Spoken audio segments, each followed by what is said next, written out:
Selamat sejahtera kepada murid-murid. Selamat datang ke channel Cikgu Chu. Hari ini Cikgu Chu nak share tentang latihan mendengar. Okay? So sekarang Cikgu Chu akan membaca petikan dengan perlahan. Murid-murid boleh dengar dengan teliti. Topik untuk mendengar ialah motivasi. Topik hari ini ialah motivasi. Untuk berjaya dalam hidup, motivasi diri boleh dikatakan suatu keperluan.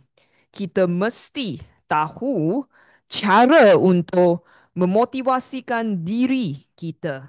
Kita juga perlu mempunyai semangat yang tinggi walau dalam keadaan teruk sekalipun.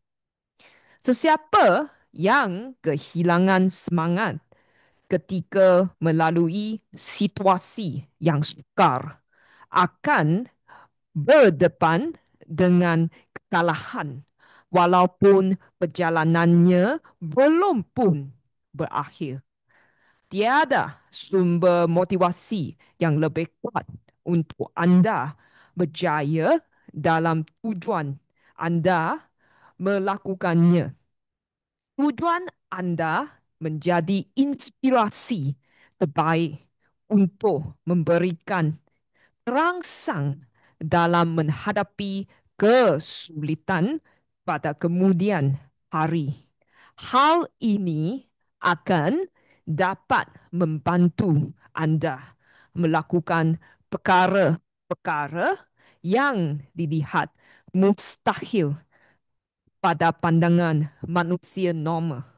Apabila anda sudah tiada semangat untuk meneruskan perjalanan, ingat semula tujuan anda melakukannya dan motivasi itu akan kembali kepada anda.